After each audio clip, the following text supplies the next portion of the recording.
Donc je vais commencer par une brève introduction.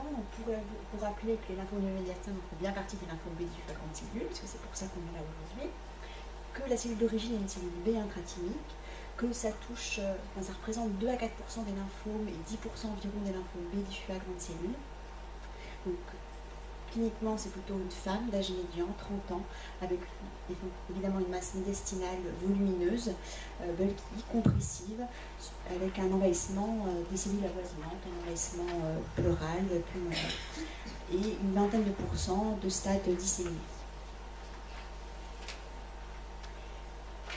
Donc sur le plan morphologique, Vanessa n'est pas là pour surveiller. On infiltrera par des lymphocytes B de taille moyenne à grande, quelques cellules d'aspect sternbergoïde qu'on peut voir ici, qui vont exprimer le CD30. Et puis des zones de fibrose, de sclérose qu'on peut retrouver au sein de ces lymphomes. Donc sur le plan immunophénotypique, donc ce sont des cellules qui vont exprimer les marqueurs B, on voit ici un marquage diffus par le CD20, qui vont pouvoir exprimer le CD30, ils vont exprimer même l'IRFRK dans 70% des cas, et puis l'expression de BCL2, BCL6 sera variable. Donc si on essaye de résumer et de comparer en fait les lymphomes du médiastin aux autres types de lymphomes non-Hodgkinien et de Hodgkin, on va voir qu'en fait le lymphome du médiastin a quelques caractéristiques qui sont également proche du Hodgkin. On a parlé du CD1+, on a parlé des zones de sclérose. Voilà, donc je vous rappelle, une femme d'âge médian, stade localisé, un stade bulky, et puis donc ces zones de sclérose, ce CD30+, qui va donc le rapprocher du lymphome de Hodgkin. On voit donc là les comparaisons entre Hodgkin et lymphome B diffus à grande cellule, et avec une mention particulière pour le lymphome grey zone, qui est une entité qui se situerait un peu entre le Hodgkin et le lymphome du médiastin. Alors, sur le plan génétique, qu'est-ce qui se passe? Qu'est-ce qu'on retrouve? On va retrouver des activations de la voie NF-κB, de la voie JAK-STAT, et puis une hyperexpression de PDL1. En CGH, on retrouve des gains de P avec une activation de REL qui appartient à la voie NF-κB.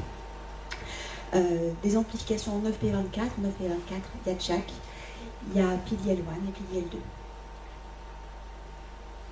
Et puis, voilà, j'ai trouvé récemment, c'est Florent Jardin qui avait publié des mutations du XPO1 qu'on retrouvait dans 25% des lymphomes du médiastin et qui étaient associés à un pronostic défavorable. Et c'est intéressant d'avoir des marqueurs moléculaires ou une immunohistochimie de pronostic pour ces lymphomes du médiastin afin d'adapter les thérapeutiques. Un bref résumé de choses que vous savez sur les voies de signalisation. La voie JAK-STAT qui est hyper exprimée dans les lymphomes du médiastin, la voie NF-κB et qui aboutissent à un avantage de survie pour ces cellules. Sur le plan, je dirais, génomique, donc il y a eu des travaux qui avaient été publiés par Rosenthal en 2003 qui montraient qui essayaient donc de différencier les lymphomes du médiastin des autres lymphomes, que ce soit les GC et les ABC. Donc il y avait un set de 46 gènes qui avait été mis en évidence.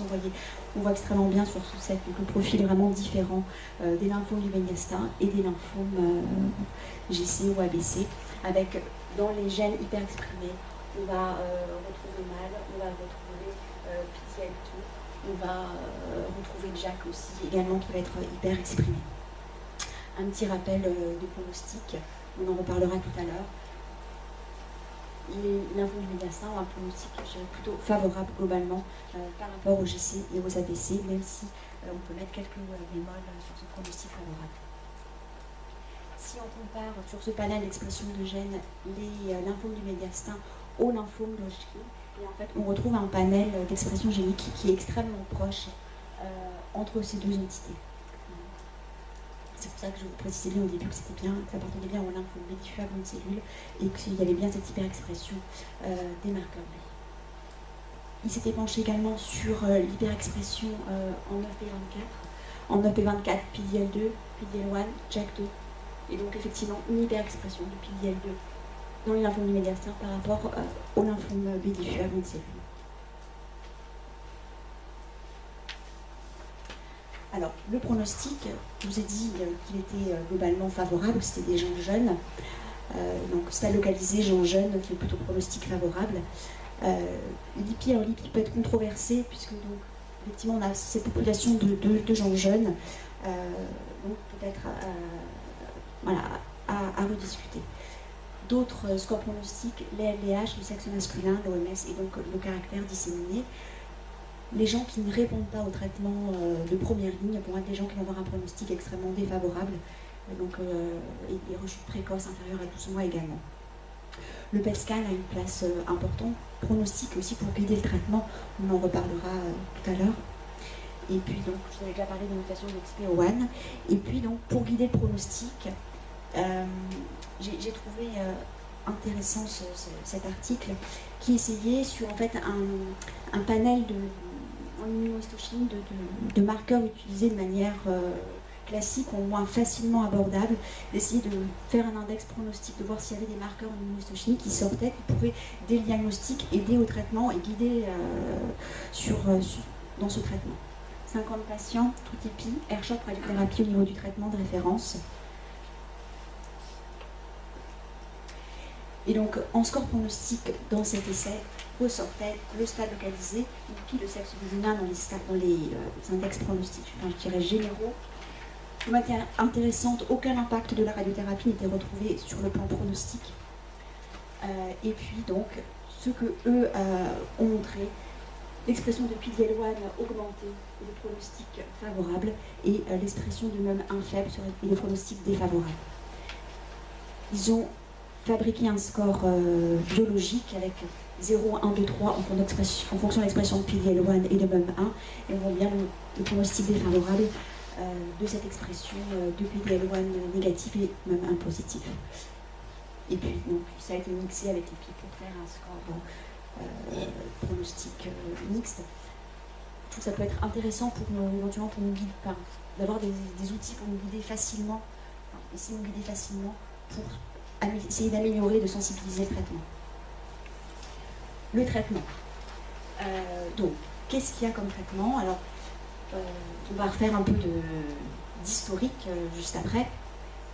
Je dirais globalement, ce qui vous est classiquement AirShop, plus ou moins radiothérapie. On va discuter la place de la radiothérapie, la survie globale, 80-90% en fonction des études, et des échecs primaires, une vingtaine de pourcents avec des patients qui globalement on arrive peu à rattraper, en tout cas dans des essais un peu antérieurs.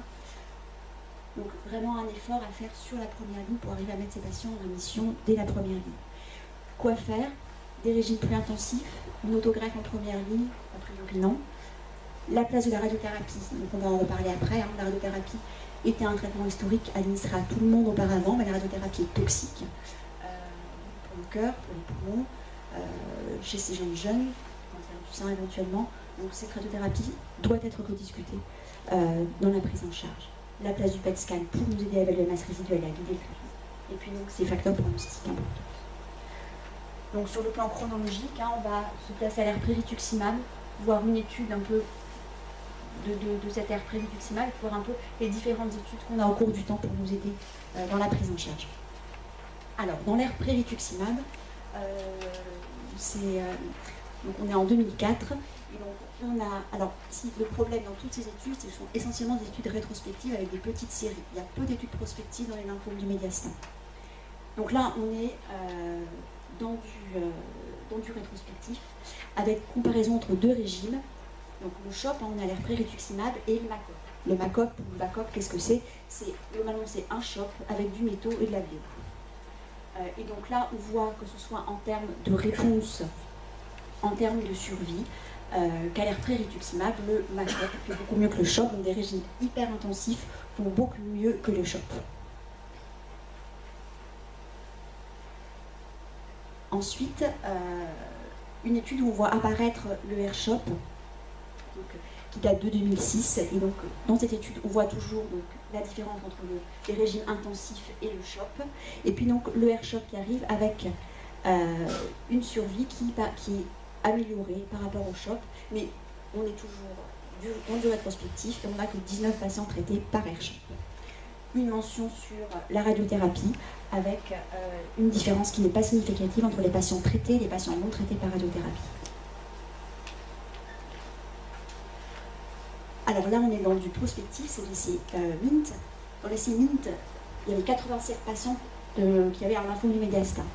Les IPI étaient faibles, IPI inférieur ou égal à 1, traités par 6 R-CHOP plus R. En termes CHOP versus R-CHOP, en termes de réponse, là, on est donc mieux dans le bras R-CHOP. Et en termes de FS, on va se centrer sur cette courbe-là noire. La courbe de dessus étant le R-CHOP et la courbe inférieure le CHOP. Donc avec un avantage en EFS net et un peu moins net en termes de survie. Et dans cet essai, la radiothérapie a amélioré la survie.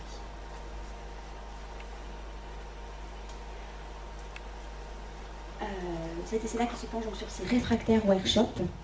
On est toujours dans la suite un peu chronologique. Patients traités par R-CHOP plus ou moins radiothérapie.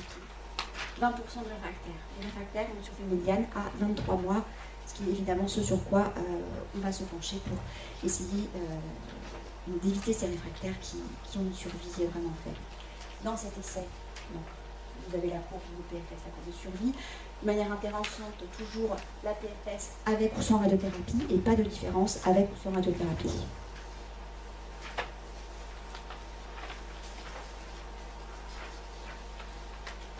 Alors, on avait vu que les régimes intensifs, à l'époque pré-rituximab, faisaient mieux que les régimes non intensifs, hein, le MACOP faisait mieux que le CHOP.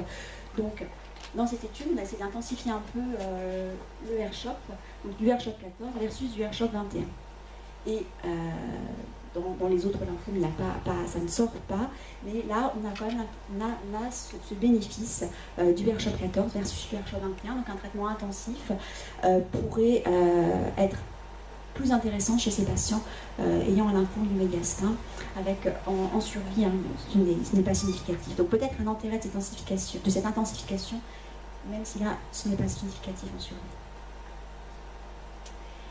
Et puis donc, de Lévy, Luminigan, qui fait donc du R d'AEPOC en prospectif, une phase 2, donc je dirais quelque chose de solide, mais du monocentrique. 50 patients, toujours peu de patients, mais je dirais comme les autres études.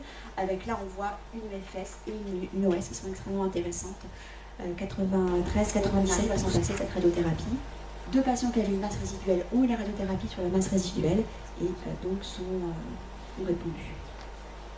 Le DAEPOC, donc le problème c'est sa toxicité, qui a été bien jugulé. Donc vraiment un régime intéressant peut-être pour les patients de plus haut risque.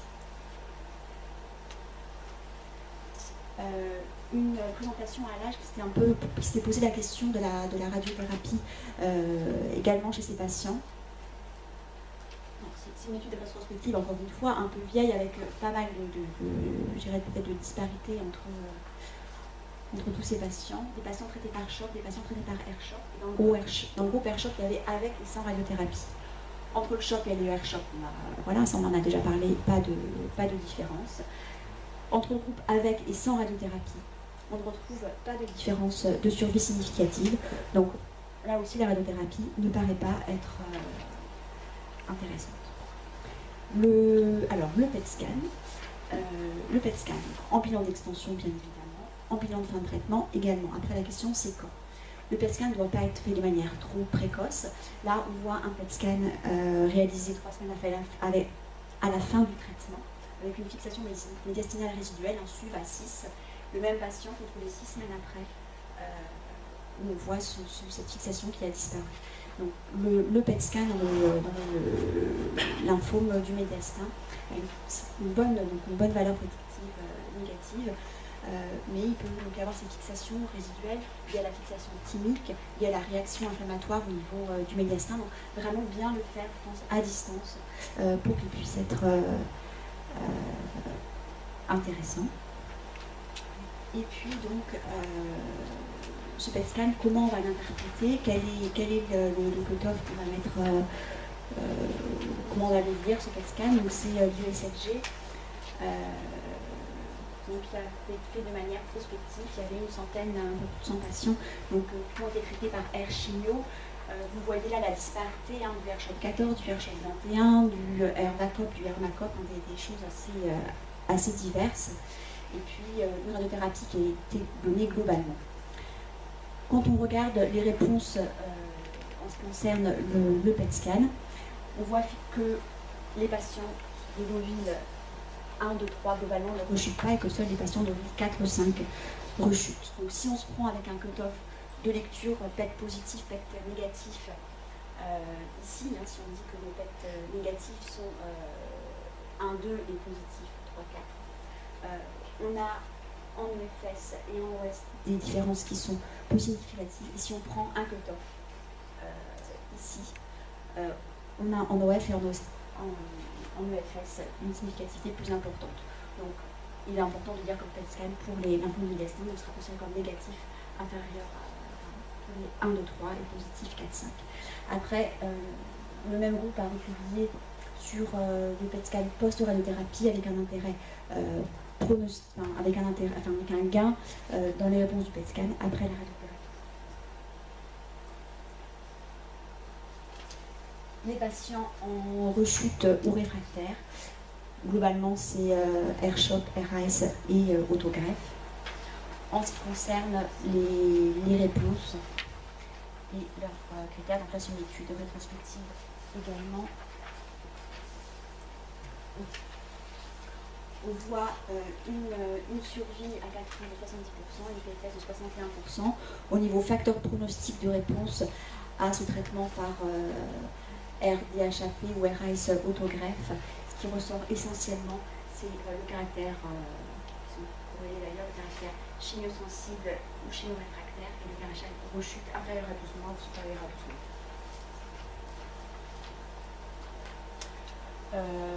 Le futur, on a vu donc ces caractéristiques du lymphome médiastin, le brentuximab, quelques études, peu de patients, les inhibiteurs de l'FKB, les anti-PD-L1, les inhibiteurs de JAK2 et la Rojakstat. Mais là, vraiment, peu d'études, on retrouve dans des études qui englobent tout lymphome confondu, 1 ou 2 patients avec des lymphomes du médiastin. Donc je dirais, pour conclure, une chimiothérapie d'induction, AirShot, AirDA-EPOC. Je pense qu'il peut être intéressant d'essayer d'avoir des facteurs pronostiques qui mettent en évidence les patients les plus défavorables pour plutôt faire du AirDA-EPOC que du AirShot chez ces patients-là. Alors, après, quels seraient ces facteurs pronostiques? Les stades diffus, la publication avec PD-L1 et même 1, on peut travailler là-dessus. Le PET scan à l'issue de ce traitement d'induction, qui doit être réalisé au moins 6 mois après la fin du traitement. 6 semaines après la fin du traitement. Et puis la radiothérapie, qu'il faudrait probablement réserver à des patients qui ont des masses médiastinales résiduelles et en rechute RDHAP et autogreffe.